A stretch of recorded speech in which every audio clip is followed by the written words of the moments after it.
Rodgers and the Steelers had a chance to wrap up the AFC North. Myles Garrett, meanwhile, was one sack away from breaking the single-season record. Spoiler alert, you already know neither one of those things happened. Let's show you how. First quarter, Browns up 3-0. Dan, this is rookie to rookie, Shedeur to Fannin. Fannon's a great player, great adjustment. I actually thought Shedeur in the first half threw the ball exceptionally well over the middle of the field and to the perimeter, very decisive. Meanwhile, the Steelers just have no offense. This is Rodgers to Jonnu Smith. We're going to make a big deal about how close Myles Garrett is, and that becomes a theme of the day, Dan, is they were so focused on keeping Myles Garrett away. Rightfully so. You want to go into a game and not allowing Myles Garrett to wreck it and dominate and get into obvious passing situations. That's why you'd see the play calling as it is. That's why you see Aaron making sure that he's not holding on to the football for an extended period of time. If you allow Myles to know it's a pass in obvious pass rush situations, you're in trouble. All right, and the game comes down to this, sack record or no sack record. Here's a 4th and 10. Steelers didn't have to go for it in their own territory. They had their timeouts. They do go for it and come up well short. The ball knocked down. So the Browns kick a field goal, so they're up 13-6. Steelers get it back, and you're thinking, Rex, one more time in his career, Aaron Rodgers is going to lead him right down for the field. Yeah, absolutely. And look at it. A great throw over there to Freiermuth right here. Yeah. Just great play. And that man, I think they're going to do it. 21 seconds left, 4th and goal. Here's your ball game. And in the end, it's Marquez Valdez-Scantling, not DK Metcalf, that he throws the ball up to in the corner of the end zone. You can't throw it better than that, and it comes up short. Browns get the win. After the game, listen to Myles. To an extent, I feel like they were more worried about keeping me away from Aaron than getting the win. And I think that's what came back to bite him. We didn't do anything against Myles that we don't normally do against Myles. The sack record's irrelevant. We got to minimize him if we want to engineer victory. We did the same thing last time we played him. I didn't think he had any sacks in that game either. And so we didn't take a different approach because of the gravity of the record. It's just standard business when you playing these guys and him. All right, Rex, one way or another, Myles said it, and it sort of gained a little traction yesterday on social media. Did you think that the Steelers were too preoccupied with not letting Myles Garrett get the record? No way. I mean, your game plan specifically is that you don't let the guy wreck it. So your bootlegs are away from him. All the preparation, game prep, that's all I saw. Look, you have a left tackle that's a rookie. If you're going to think you're going to isolate him one-on-one, no, you're not. Last time we saw that, a team did that, was New England, and he had 5 quarterback sacks. Right. So hell no, you're not going to do that. And Aaron knows he's back there. He's got a great sense in the pocket, so he's going to get rid of the football. The bigger problem, no DK Metcalf. Right. He didn't play. No Calvin Austin. He didn't play. They're obviously without Darnell Washington. He broke his arm early in the game. That's a big loss.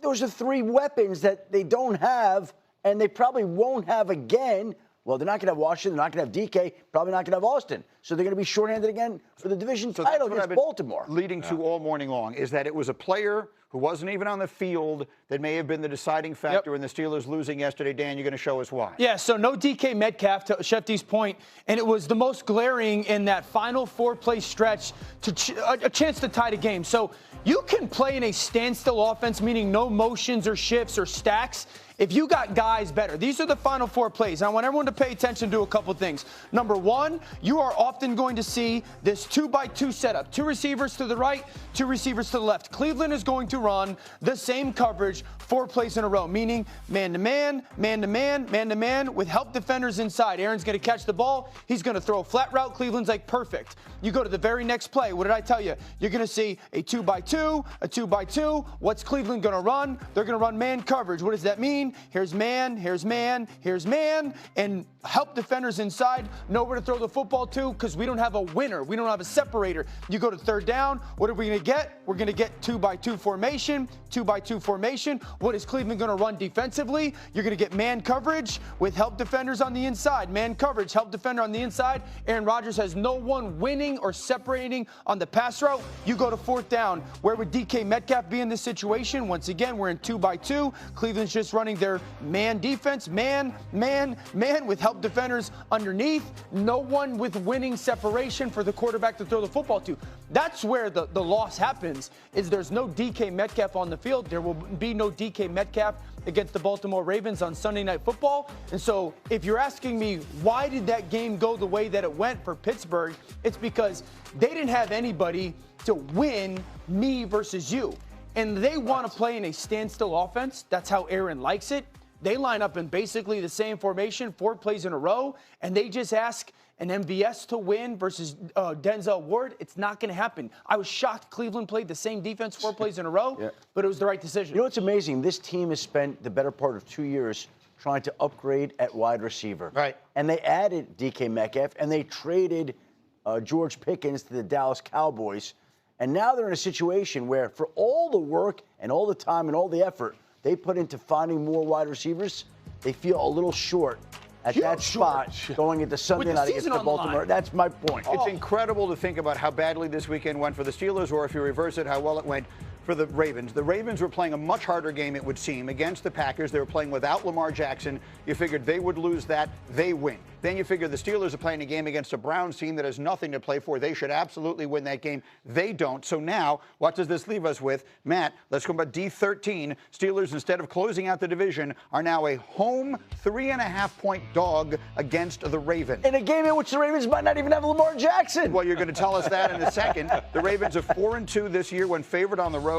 Their only 2 losses came at Buffalo and at Kansas City when Lamar got hurt mid-game. But that's the point. The Ravens are a 3.5-point road favorite in this game. Will Lamar Jackson play? That's amazing to me. I would say this, that the Baltimore Ravens go into this week preparing as if Tyler Huntley will be the starter. Wow. Lamar Jackson has missed at least 1 practice 7 straight weeks. He himself and John Harbaugh talked about how painful that back injury was. He didn't practice last week. They ruled him out right away. I don't see any evidence right now that tells me that they can count on Lamar Jackson being there on Sunday night. Now, he might make it back this week. We'll see how that back recovers. But I think you have to plan as if Tyler Huntley is going to be a starting quarterback Sunday night in what could be Aaron Rodgers' final game. So you're saying give Derrick Henry 8 carries? That's what we talked about yesterday. They finally dehydrated, is the term that we use on Sundays. They finally dehydrated Derrick Henry. They will run him like crazy against the Steelers on Sunday. Yeah, and I think that's the best thing that could ever happen to Baltimore, to realize, we do have a first ballot Hall of Fame running back in December and January. Ride him and ride your defense. By the way, he saves their defense because you're not on the field. Right. And to me, that is a great formula. I don't think they really care if Lamar's playing quarterback or not. The game plan they had, they keep this game plan, they can definitely beat Pittsburgh going into Pittsburgh and actually have a chance to do some damage in the playoffs. Tyler Huntley beat the Packers, he beat the Bears. If they don't give Derrick Henry 30-plus carries, it will be very noisy in Baltimore. We will talk much more about that one as we go. Meanwhile, the weekend is not done. We've got our game tonight, Matthew Stafford and the Rams, Bijan and the Falcons, 8 Eastern on ESPN, ESPN Deportes, and the ESPN app. Another data-driven telecast on ESPN.